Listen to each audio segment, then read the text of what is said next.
Hey, this is Dave Hobrecht. And this is Ned Colletti, and you are watching the Break It Down show. Well, this is a good time for me. I love baseball, and then maybe I'm a little bit of a weird duck, but maybe you'll identify with this. I'm a California guy, born and raised, and I will wear a Padres hat, a Giants hat, a Dodgers hat, A's hat. I don't care. I support all the teams. I grew up heavy on the A's, heavy on the Dodgers, but I grew up in the Bay Area, so I just love all these guys. I love all these teams. You run the Giants, you run the Dodgers. Can you have an affinity for more than one team? Look, and you're a Chicago kid, right? Can you love more than one team?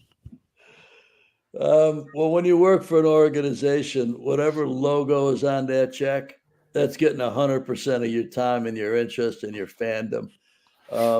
Since I've stopped doing TV a couple of years ago, I root for people. I root for organizations to do well. I don't have, anybody that is over anybody else. I root for the game, and I root for those that I know and I respect, and I always wish them well, no matter what the jersey is they're wearing. A lot of great Dodgers have gone on to wear other jerseys. Doesn't mean I've lost contact or lost interest or root against them. Yeah, I love it. And Dave Hobrecht's here with us too as well. And Dave and Ned worked on a project. They actually made this incredible book. It's an art book, and it's got Dave's pastels, his charcoals, right? Like this right here. I just happened to open up by accident to one of your best ones. And he combines the old, like you guys see that? The Brooklyn era Dodgers and the modern LA Dodgers. So in this picture, you've got all the catchers. You've got Steve Yeager, Campy, Piazza, all in the same picture, right? And then what Ned does is he's like, hey, these are the best catchers, and this is my catcher for the all-time Dodger team. I posted on X on Twitter. I'm like, look, this crew shows up and says, who's playing sandlot ball with these guys, these pitchers. I combined all of these guys, their whip, just to do a quick number. Yeah. It's just a hundredth of a decimal point higher than Greinke or Randy Johnson's lifetime whip for that entire staff, all 9 of them. Well, we really put together a pretty good staff. Yeah. Dave, talk about the artwork. Yeah, thanks. Yeah, it's charcoal and pastel, like you said. Basically, it's a mixed generation book. It's the all-time Dodgers. Ned and I collaborated on it and built it, produced it. So basically what Ned did is anybody from Brooklyn to LA, he would pick an all-time team, and we broke it down by position. We did some other fun ones like the all-time broadcasters, Vin behind me. We did an all-time managers piece. We have an all-time team, a 26-man roster, and then we have moment sections because there's like all-time moments in Dodgers history.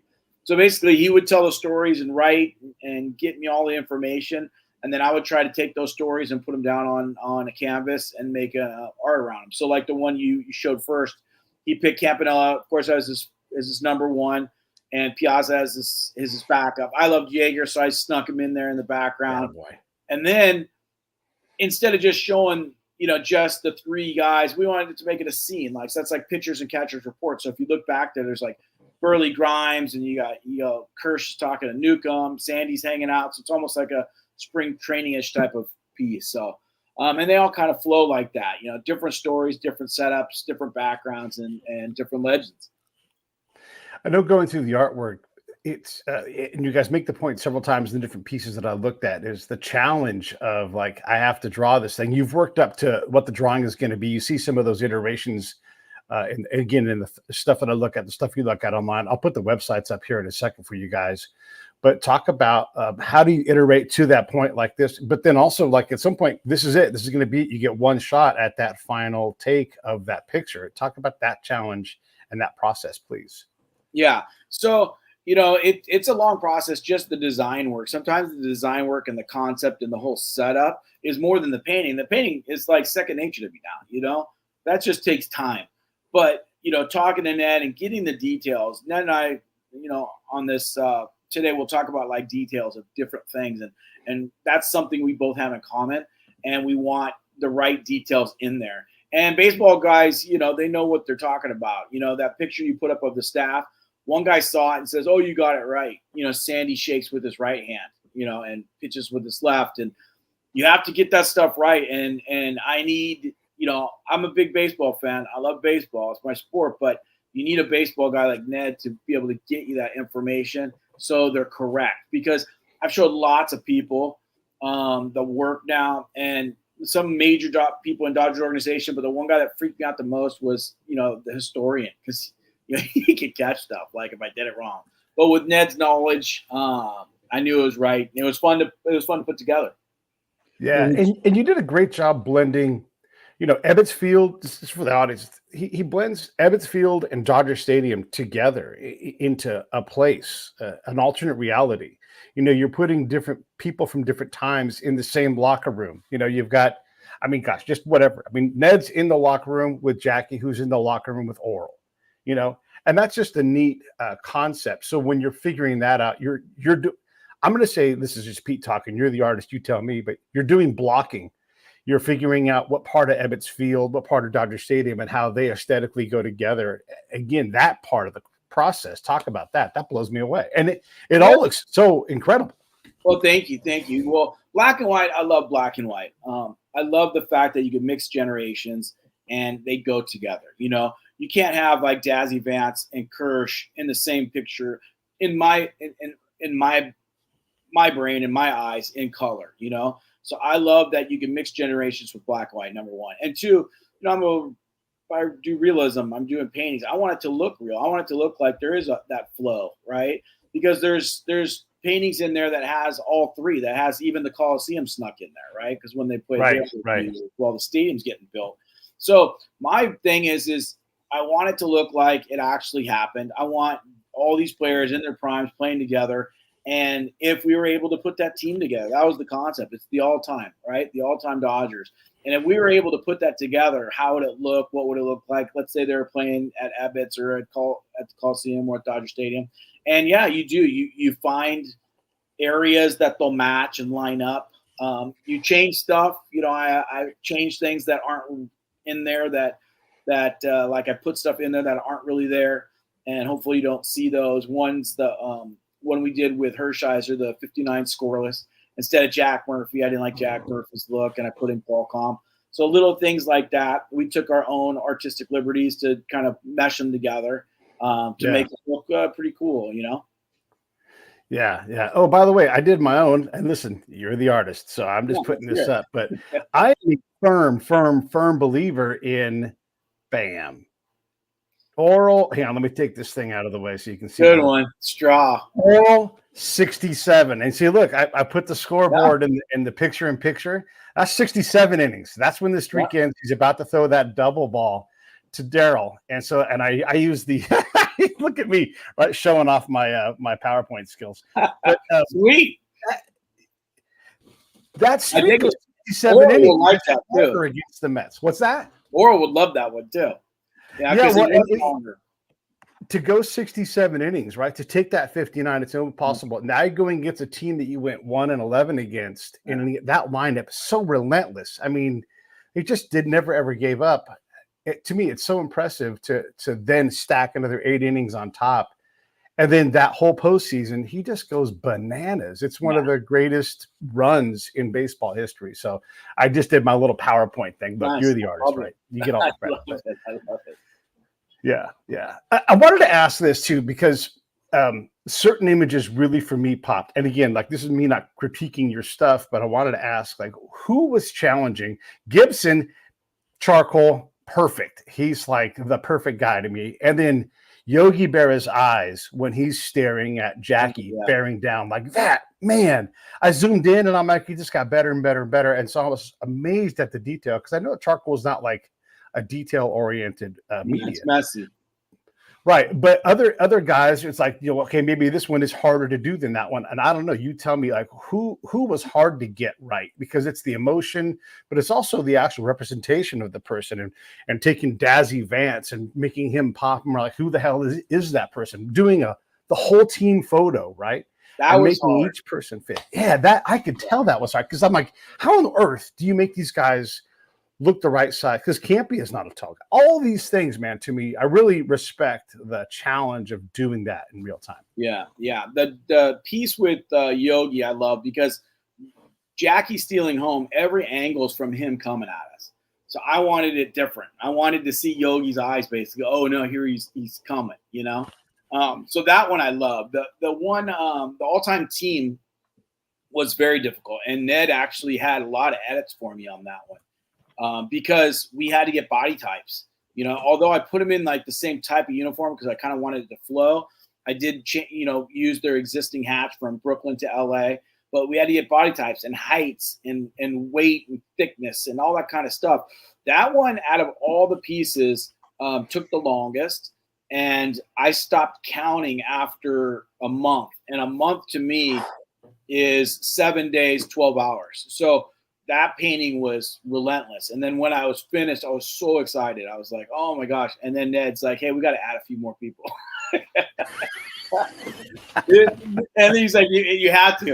And I'm like, I'm not adding any more people to this piece. This is he's crazy. This thing almost drove me nuts. I can't do it. He's like, you got to do it.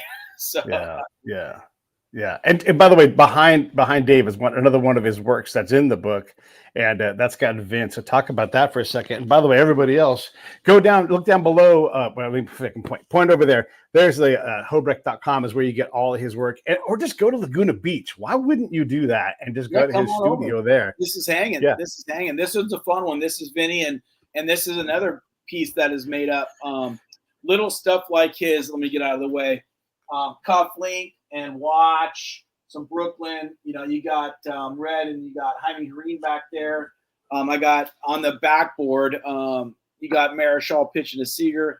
And my favorite part of this piece is all the papers on his desk and research. So I put basically all my favorite calls of Vin, and I hand wrote them on all those papers. So that's what makes that piece special. And then again, going into the booth, being able to take images and looking at it and stuff like that. And then Ned's details that made it pop, little teeny things that made it really realistic and hopefully true to Vin. I have my own Vin story I'm going to give you guys real quick, and then I'm going to bring Ned in and let him talk for a second or two, but you guys will love this. You've never heard this story, and it's 100% true. So the Dodgers were awesome. This is years ago now, but I got to know DJ Severe just a little bit, and I said, hey, I want to do a show. He's like, come in and do the show here, do it from my perch. And the Dodgers are great. Gave us full press passes. I think we parked in like the Vin Scully parking lot. So we walked about 8 steps and we're inside the stadium. We had root beer floats, all that stuff. And Vin is there, and so we see him and everything. And I'm talking to John. We're all blown away. It's just incredible. And John, by the way, Giants fan, right? And he sees something that blows him away. And he goes to turn and talk to me. I'm on his left. And he turns around. John has a black belt, by the way, and he right in the chest elbows Vin Scully. Oh, this is the old man like 2 seasons before he retires. And I mean, he blasts him.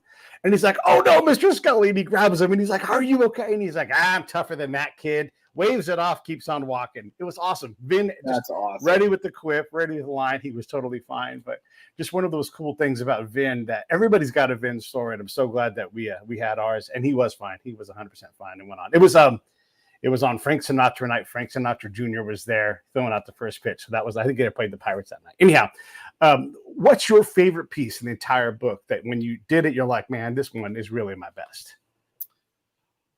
There's 2 of them, and they both have Jackie in them. We did one, and I'm still floored by it. Both of them end up in museums. One's at the Jackie Robinson Museum in Lower Manhattan, and then one is at the Negro Leagues Museum in Kansas City. And I think the most meaningful piece was from a story Ned told me that he talked to Don Newcomb about, was a piece called Grace. And the story of how the paint or the idea was told to me by Ned, and then building it and trying to figure it out, because there's no pictures of this moment. So I had to build it, putting all the details in, and then its road to the museum and what happened to it. And then now its resting place, which is permanently at the museum. That's a shot of it, and you can see the bottom half of it. If you could see it, is broken. It was the first painting ever in my career that got damaged. I have the best framer and crater there is, and for some reason we don't know what happened, but it got snapped in half. And we were struggling on what to do because we were releasing it to the media on Jackie Robinson today. So I was flying out to Kansas City, and what we ended up deciding with Bob Kendrick from the museum was, hey, let's actually split it. let's put white behind it like foam so you can see the big break, reframe it, and then hang it like that.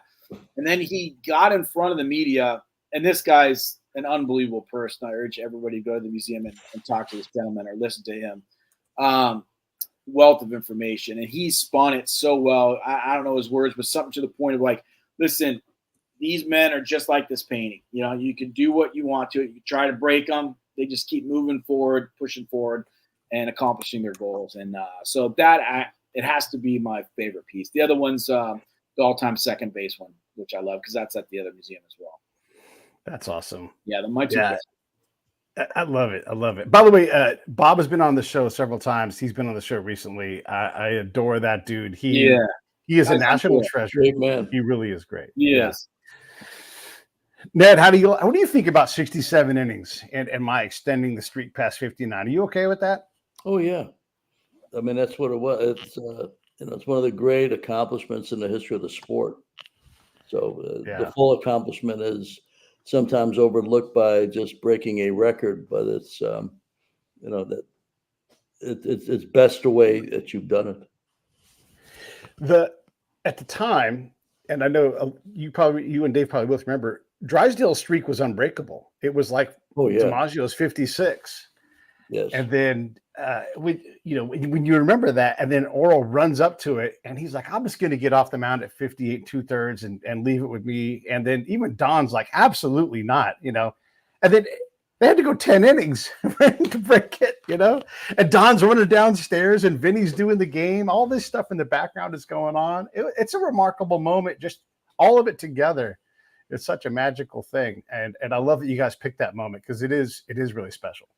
Well, it's unique to the sport, obviously, and Oral was such a great Dodger and historic of 1988, obviously, for a lot of reasons. But to have him a part of it, and to have him write the forward to it, and to be able to have Dave's creativity in chronicling one of the great moments in the history of the sport and Dodger history and Hershiser's history.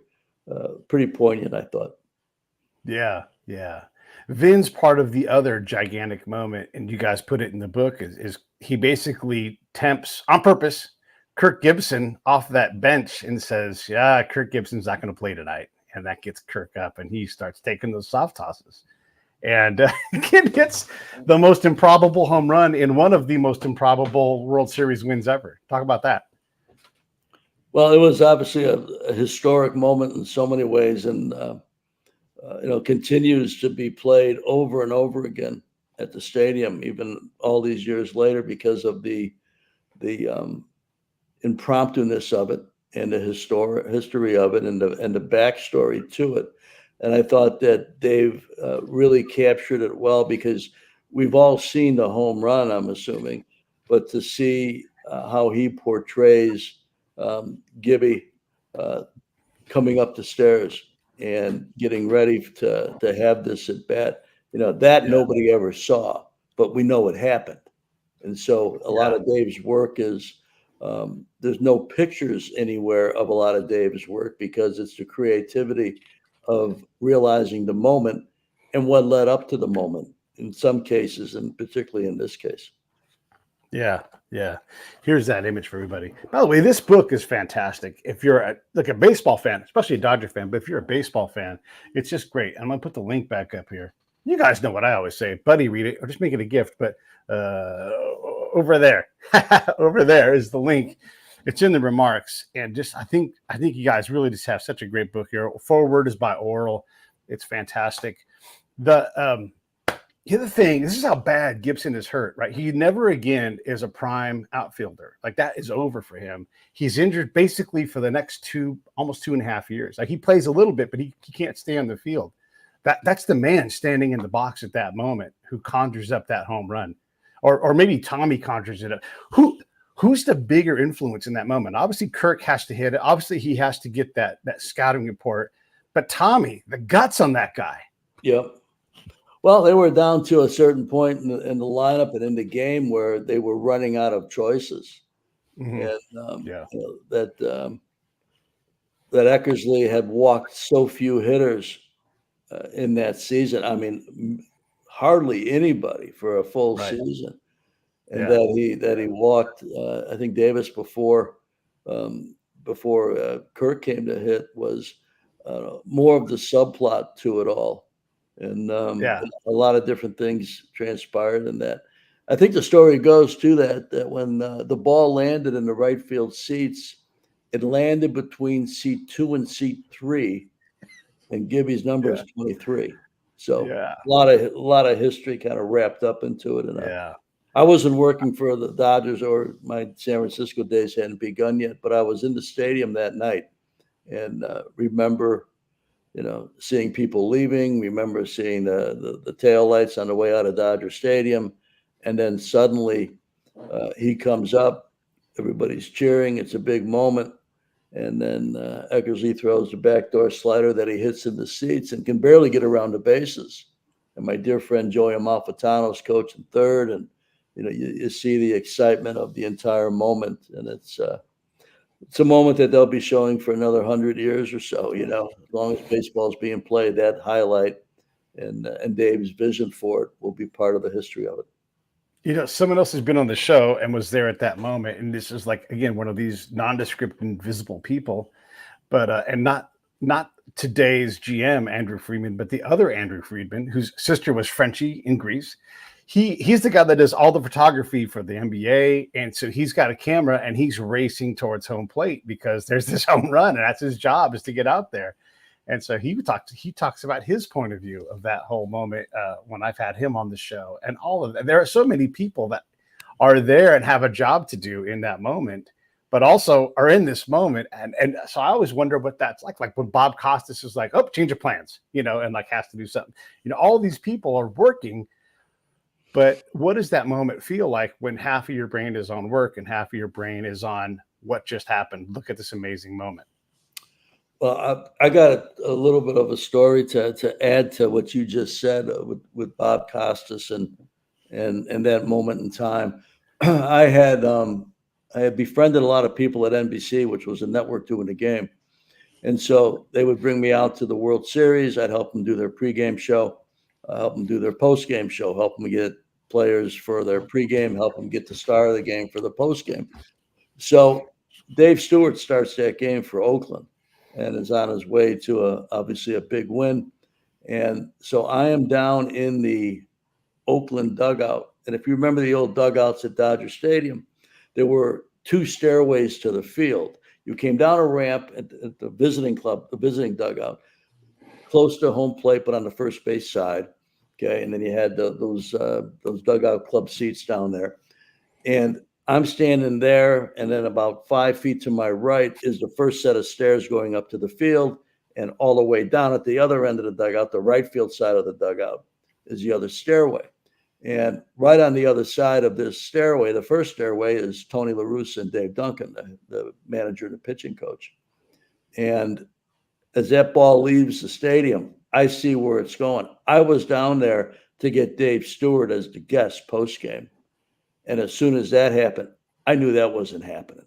And I had no choice but to go all the way up the runway and out the door behind home plate, because my other choice was to walk or wait for Tony La Russa and Dave Duncan and the entire Oakland A's team to walk past me to get to the clubhouse, and obviously a moment of sheer disappointment.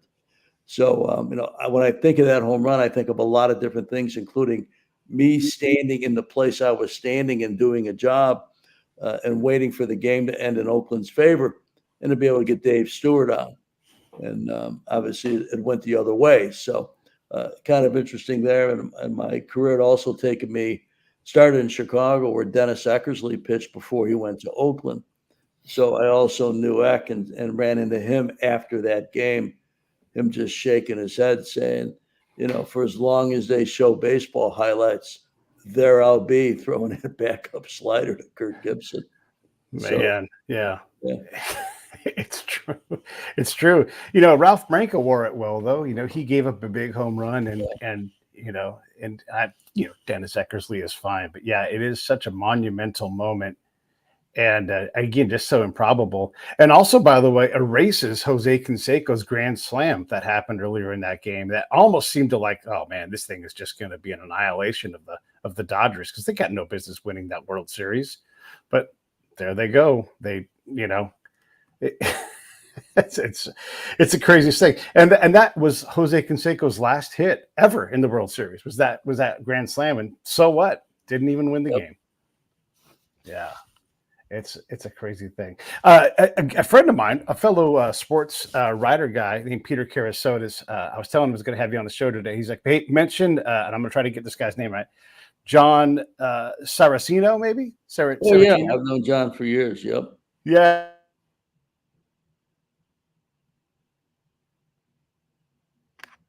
Oh, we got frozen.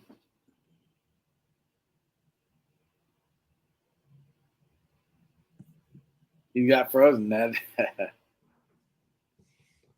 So, Dave, what drove you to? Yeah, now you're running the show. This idea. I'll interview you. Questions. Really, what brought you to the point of saying, "Hey, we should do this type of book"?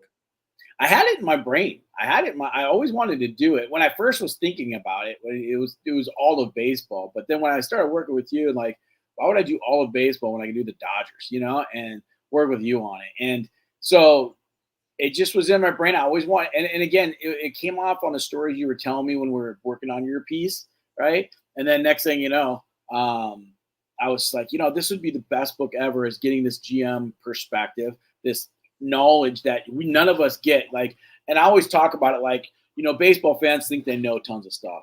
And we do. We love the game. We know tons of stuff. But unless you're a baseball person, unless you're in the game, you really don't know tons of the details and all the information that you had through your entire career, building up from Chicago all the way, through San Fran to the Dodgers. I was just too interested into it. I wanted to hear it, selfishly for me. And then selfishly, I wanted to do a Dodgers book and put that on paper, because these stories end up becoming like etched in my brain where I can't get them out. And then I just start figuring out paintings to how to show this. And I think some of the stories you told, like Grace, are going to now be around for a lot longer visually, because does that get lost, over the generations, over the decades? Does that story get lost? And now it's not going to get lost, right? Now it's sick, and it's at the Negro Leagues Museum, and it's, and it's for people to see and educate themselves for years to come. So it was your stories that kind of basically got me to want to do the book. Well, I'll say one more thing, and then we'll welcome Pete back to his show. We're running your show, dude. Yeah. I was just interviewing Dave while you were absent there, Pete. Oh, thank goodness. Yeah. You had a good freeze space, though. It was a good freeze space. So your face. One of the cool things I think of the book is that there's this little detail to it in almost every painting. In the narrative and the story writing, I try to find something that people didn't know. Whoever the player was, whatever the article was that we wrote, I tried to find a story that people didn't know, a circumstance that people didn't know, and then would tell Dave about it, and then he would capture it in the painting, in the artwork, which I think takes a different perspective on that moment in time. As I said a couple minutes ago, I don't know if there's anything that Dave drew that there's an actual exact photograph of anywhere. This is all creativity, a little bit of my experience and knowing some of the people in it, and how he thinks and his creativity as an artist to merge it into a painting that you may not see the first time you look at it. Yeah. It may take you 2 or 3 times, or be told, hey, you got to look for this. But when you do, you can't take your eyes off it, because now wow, this is really a cool aspect of the creativity of Dave's work. Yeah, little hidden gems in there. Here's a great example. There's that. First off, Garvey's forearm. Great job, by the way, on that. And nice. Then I'm trying to get the glare to not be on here. But there's Gil Hodges, and look, here's what Dave does. He puts up here. I don't know if you guys can see it. You probably can't see it, but he puts one of his valor medals into the background because Gil serves in war, and it's part of the man that Gil's a great player, but forget Hall of Fame. He's a world-class man, and everybody says that about him. And he's also this veteran hero who didn't have to do what he did, but did it even harder than he had to. And so that's what everybody loves about Gil. And you put that in there. And look, I'm a veteran.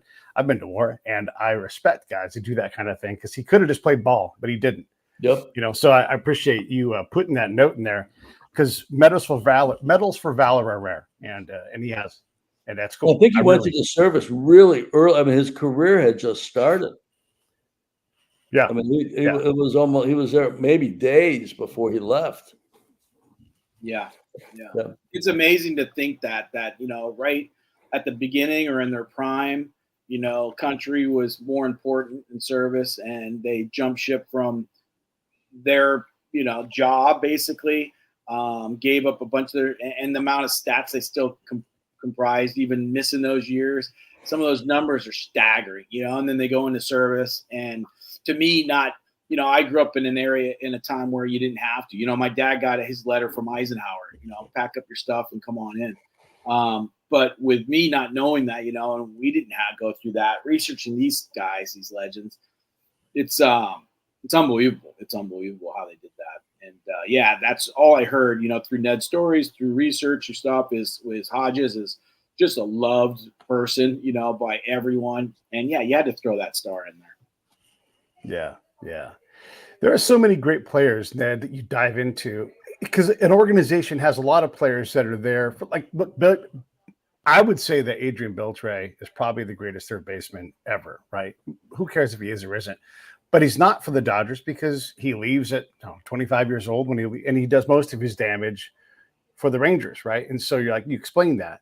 But there's also guys like Maury Wills, Tommy Davis, Willie Davis, all these different players. And so you spend a lot of time talking about these guys that we don't often talk about, who maybe don't jump out because they have been gone for a long time or they weren't there for a long time. I mean, Reggie Smith plays on the team for a decent amount of time. Pedro Guerrero, we never talk about Pedro Guerrero anymore. So when you're sorting through these players, there's a lot of them. I don't think you talk about Billy Cox. Maybe you did.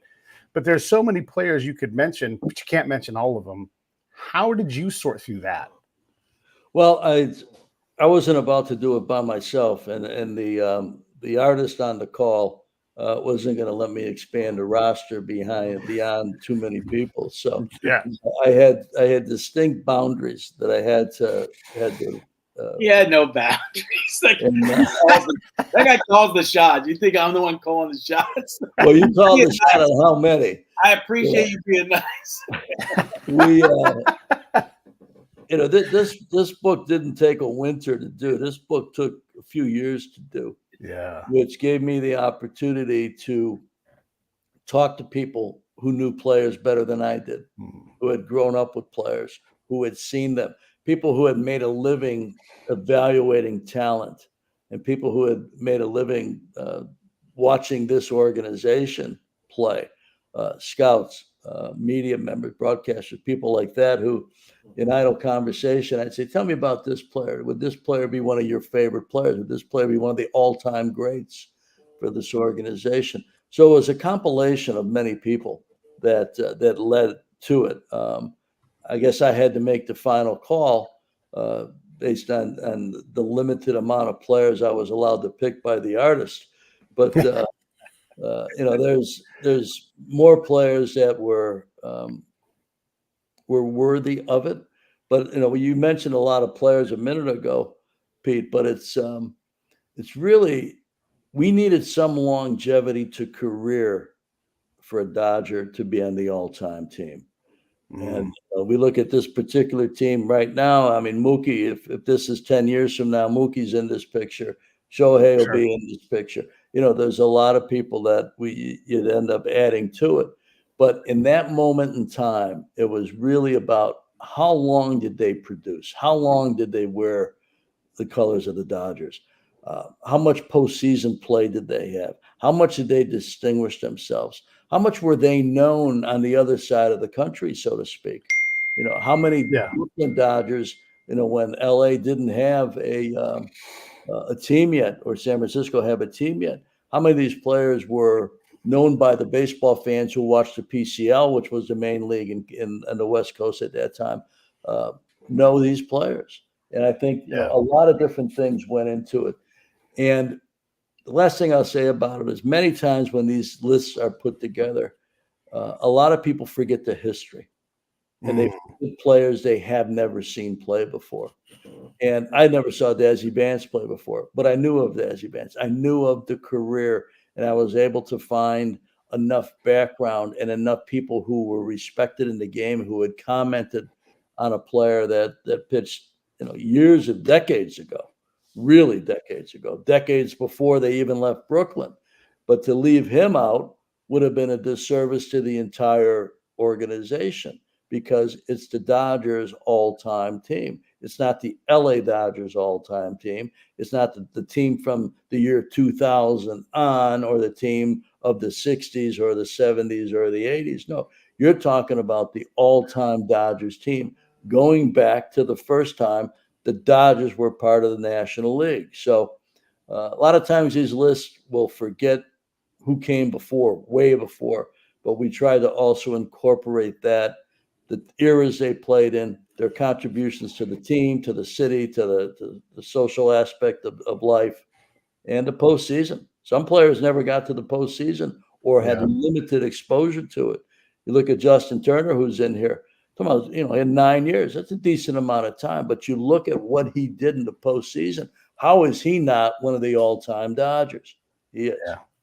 Yeah. No, you're right. I want to get back to my cousin in a few minutes, but Dazzy Vance is such a great example. A lot of times us modern folk talk about players from the olden days and say, oh, those guys threw 85 miles an hour. Babe Ruth would get struck out by high school kids. But they forget how hard it was to make the major leagues. You might have a successful career playing for the Sacramento Solons and have no need or desire or capability to get out to the East Coast and play ball. Or your family might be like, hey, if we don't all work, we starve, or you might get a fever. Anything can happen. Dazzy Vance doesn't truly make the major leagues until he's 31. 31, and that's when a lot of pitchers have finally blown their arm out after throwing 5,000 innings, and they're like, that's all I got, and they're done. He's just beginning. And so it's an amazing thing. And when you dive into these histories, and man, I love going back. When I write about baseball, I'm always into the newspaper archives, and you pull up old Grantland Rice articles or whoever is writing about these things. And there's this wonderful, wonderful, wonderful writing and histories that are right there in front of you. And you learn so much about what it was like to play ball back then. So it must have been a treat for you to talk to these old timers and whatever sources you got to pull from and really dig into who these players were. Did anything stand out that didn't make the book from these old players? There was probably a few things, but we tried to incorporate everything that we had discovered or knew going into it. Something you just said, Pete, kind of sparked something else. And, not everybody's going to agree with who's on the all-time team. That's part of it. We know that going in. But I think that if you didn't watch the teams of the 90s and the 80s and the 70s, because you weren't a fan yet, you weren't born yet, or the 60s, those great teams, that if you loved the franchise, it also gave people a chance to maybe disagree with who was on the team. But if they paid attention to who was, it would teach them history of the franchise. And I think when you have a franchise that is of such note as this franchise is, it's not fair to forget the history. Yeah. And who came first, and like Dazzy Vance. Again, I never saw Dazzy Vance play, but I knew the name and I knew the career well before the book idea ever, became a reality. So, it was somebody that I needed to be taught a little bit about by talking to people who had maybe seen the end of his career or things like that. But it's not only an art book of the all-time Dodgers. I think it's got a touch of history to it. Sure. Yeah. Can I add something to that? Absolutely. Because, he had the impossible task to pick this team. And And then kind of like what you touched on, there's other guys too that didn't make it, but we did sneak them in, and that's why Yes. you kind of have to look at the pieces too, because like a Jim Gilliam's in there, right? And we snuck Willie and Tommy in there, and Pedro, you could barely see him, but he's somewhere in that book, you know. So even if they didn't make the team, we tried to tell the history of the organization by putting guys from all over the place, even back to Burley Grimes, you know. So we try to like stick all sorts of people in backgrounds. So although maybe they didn't make it, we still acknowledge it that they were great. And then again, impossible, because even if, you know, we had even more pages and more pages, we can't stick everybody in. But the one thing that I do love about the book model is that it's a never-ending book. This isn't the final. You know, like Ned touched on, like with Mookie. 5 years down the line, 3 years, 5 years down the line, we're going to do another edition, because we're going to have add-ons. We're gonna have moments that we don't even know about yet. We're gonna have World Series that we're gonna win this year. I didn't jinx it, did I? We're gonna have all sorts of stuff, and that's what's gonna be fun about it, because we're gonna be able to collaborate again. Ned's gonna be able to write again, and then we're gonna be able to come up with something different to it. So this is like a living book. It's never gonna, you know, basically end, you know, because just as long as the Dodgers are around and we're around, we're gonna keep adding to it. So that's the fun part of the book as well. And I'm going to keep going to Dave and saying we got to add more players to this roster.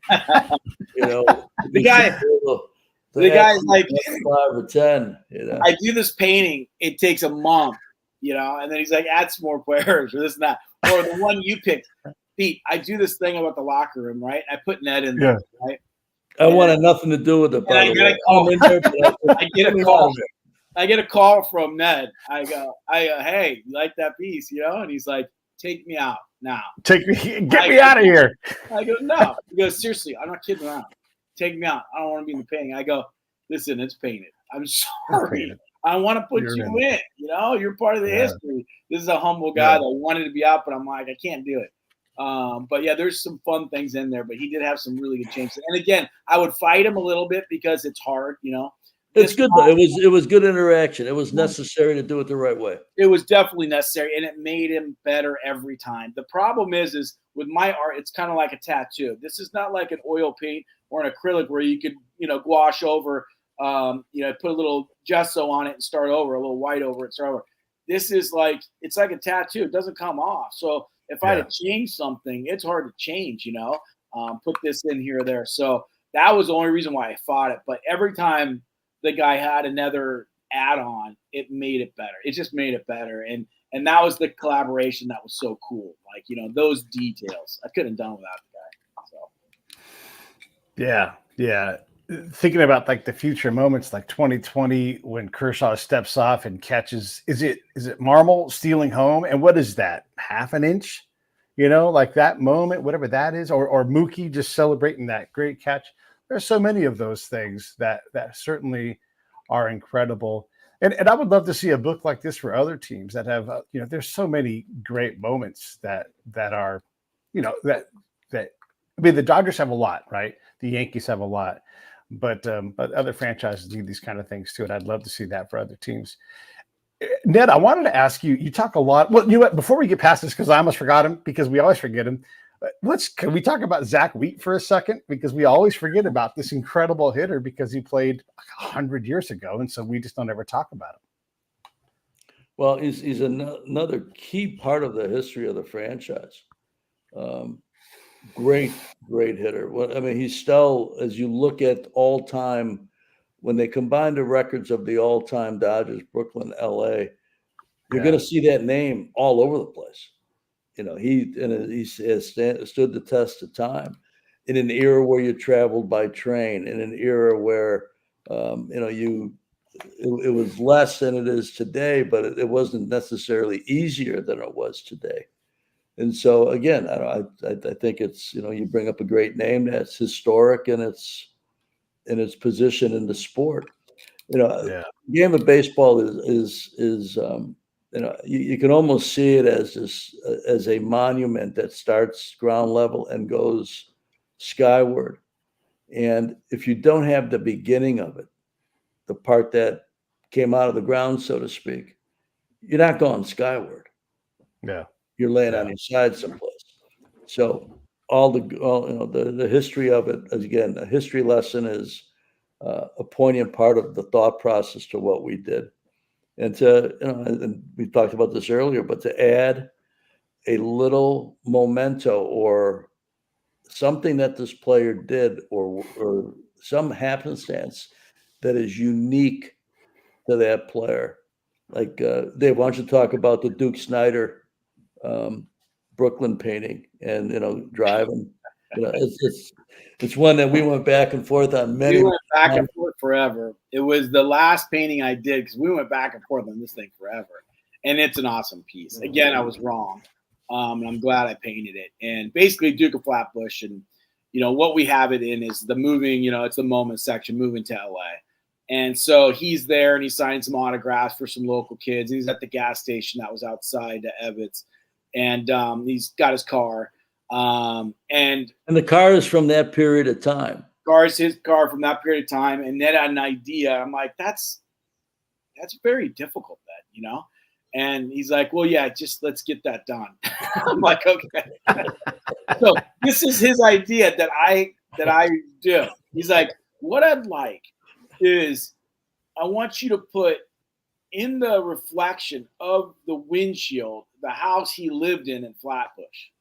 This guy's nickname was the Duke of Flatbush. I mean, he was the neighborhood hero, so to speak. Yeah, how can you not have the neighborhood in there? I appreciate that, but like to put a house reflection in the windshield of a painting, I'm like, what's going on here? But you know what? He pushed it, and we talked about it every time there it is, and on the car in the windshield. Every talked about it, he's like, "How's my painting coming? How's that painting coming?"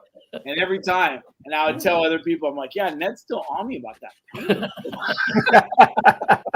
And it got to the point I knew you could do it.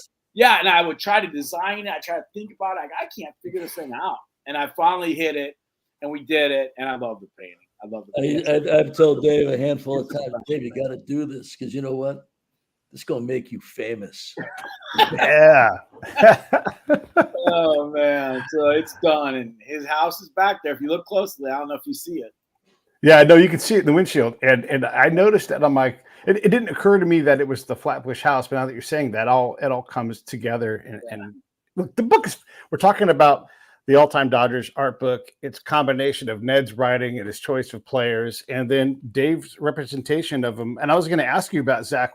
There's just not a lot of material to work with, Dave. How did you sort out how to represent him? Because again, there's no video, there's no ESPN reel. How do you take that guy and bring him to life? Yeah, he has the most limited access on a lot of the guys. There was not much about him, So basically, when we run into something like that. Like all the different things, it's a mixture of like the outfielders out there. So I just threw in some other outfielders. We put Zach in there as the starter, and then just mixed in fun people. Dusty's in that one. So we just mixed some other players out there and try to make them hang out and get Zach right and get his body type right and his face. So yeah, those are the ones that take a little bit longer, a little bit more thought process when you don't have like nowadays with imagery. People are playing today. There's like it's ridiculous amount of stuff. It is ridiculous. But when you go back, you would think there would be not a lot. Not a lot of nothing. So we just do our best and try to tell the story as best we can and use cool backgrounds and that kind of fun things and make that stuff up. There's a lot of hidden people in the audience there. So there's kind of a lot of hidden things in that one. Yeah.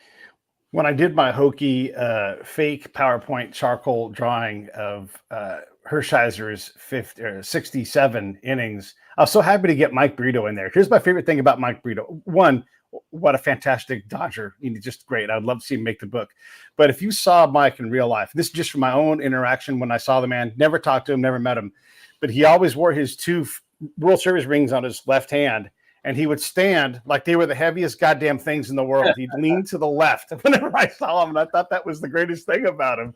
And so if you ever paint him, that's my advice, is paint them like those are the heaviest fucking rings. Like these things are 5,000 pounds because I'm a 2-time world champion. That concept's funny that you brought that up because we did an event at Legends Attic, which is Oral Spot in Claremont. Great spot. I have a bunch of art there. And you could actually buy the book signed by Ned, signed by Oro, and signed by me.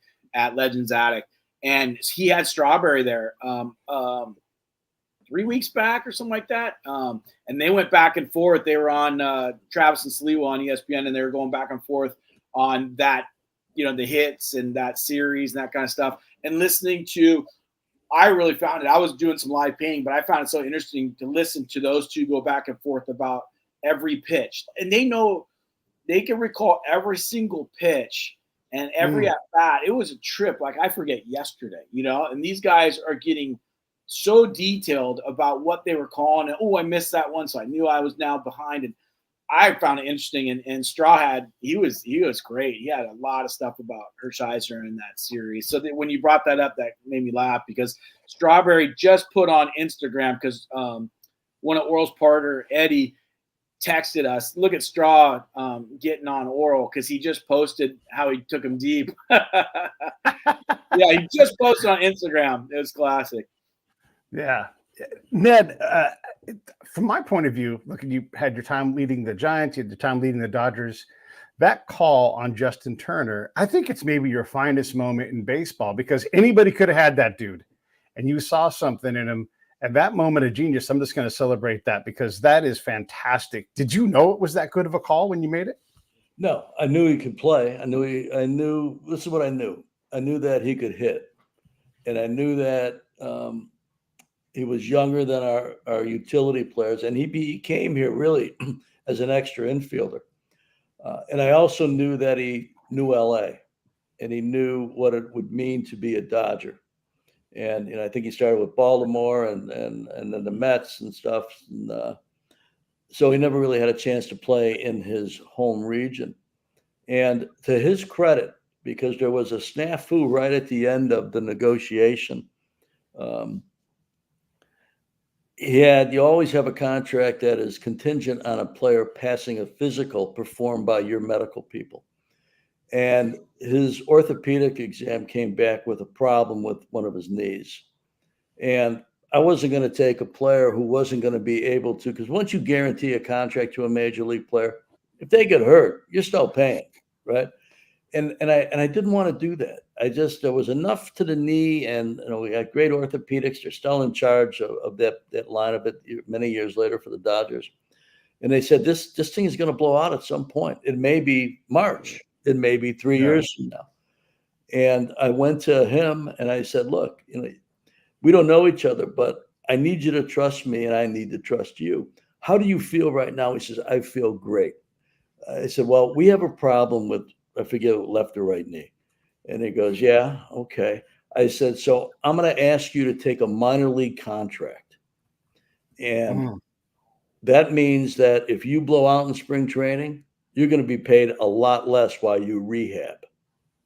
And I think he had the Red Sox that were knocking on the door pretty heavy for him.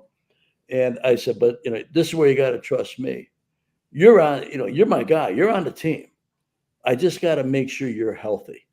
And you have my word. If something else happens in spring training that you get hurt and it's not this particular knee, this particular issue, I'll put you on the team and you'll have a major league contract.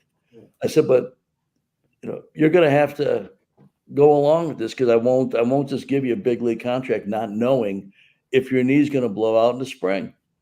And to his credit, he did it. And to his credit, he went to work on really perfecting his game. He was probably 27, maybe 28, somewhere in there. So he had already established who he was, so to speak. And it's rare that a player will ever change who they are at that stage of their career. I didn't think he had feet that were going to be able to play a tough infield position on a day-by-day basis. I don't think that you can really work on your quickness very much, but he did. And he went and he redid his approach to the plate. And if you look at his career, his Dodger career, I encourage you to look back at his first month as a Dodger, the month of April 2014. You'll see a batting average that's in and around, believe it or not, 200. Yeah. And I didn't live in the clubhouse, but I would go down there enough where the players knew if they needed to see me or talk to me, they knew that they'd be able to do that in the next 24 hours. And I knew, where to find them, so to speak. And so on purpose, I went down there not to sit down with JT and call him into an office, but just to kind of run into him. And he ends up telling him, look, you need to relax a little bit, and you need to let your talents play, because you're a better player than this. And next thing you know, Juan Uribe gets hurt. Justin moves into third base, and he's one of the great Dodgers of all time, not only as a third baseman, but as a hitter, as a postseason hitter. And almost, to me, just as importantly, if not more importantly, is his work in the community, especially with veterans of war. And he embraced the entire thing. He went from somebody who was non-tendered and being forced to sign a minor league contract to play at his hometown team, to somebody that became one of the iconic Dodgers of all time. So, so much respect for him and friendship with him. We still stay in touch. I've been invited to probably 30 or 40 players' weddings during my career. I've been maybe 2 or 3. His was one of the 2 or 3. Yeah. I know we got to wrap this up. I want to say this real fast. I'm talk fast, so you can tell I'm trying to be fast about this. I wanted to make sure I give you accolades too, because in about 10 years and maybe right around 600 saves, you're going to be staring at Hall of Famer Kenley Jansen. Great job with that too. I'm going to let you guys have the final note, and then I'm going to roll the credits. If you got to take off after that. And I appreciate you guys coming on. Thank you. I had a great time. Go ahead and close us out. Go ahead and close us out, Ned, and I'll go to Dave next. Well, I'm honored to be on. I'm honored to have worked with Dave. I think it's a unique look at one of the storied franchises. It captures a lot of those who were among the best who played in a franchise that's been one of the best there is. So many choices. And my only wish as we go forward is that Dave lets me expand it to a 40-man roster, the active roster, because I could fill 40 in a heartbeat. He'd have a lot more drawing to do. But I would have all those guys that kind of just missed it first time around. You have more room for them. So think about that, Dave. Okay, I'll think about it.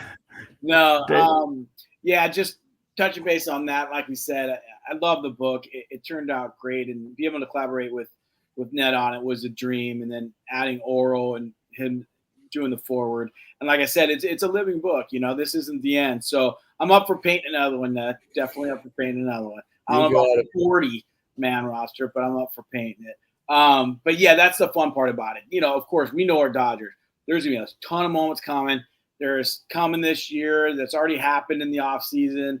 And this year and all the following years, we're excited to watch and then document this history. So thanks for having us on, Pete. Thanks, Ned, of course, always want to thank you, Pete. Thank you, Dave. Yeah, take care. You guys got to go bounce out. I'll talk to you later. Can't wait to see you guys again. Thanks. Bye, guys. Thanks, Pete. Hey, thanks for watching the show. I really appreciate it. Right here, you can subscribe. Please do that. It makes the show grow. Hit that notification bell so you know which incredible guest is coming up next. Down below is the PayPal link. You can put a small subscription in. That is an enormous help. All that money goes right back into the show. And then right up over here are the next episodes you should listen to, curated by yours truly. Thank you so much for watching the Break It Down Show.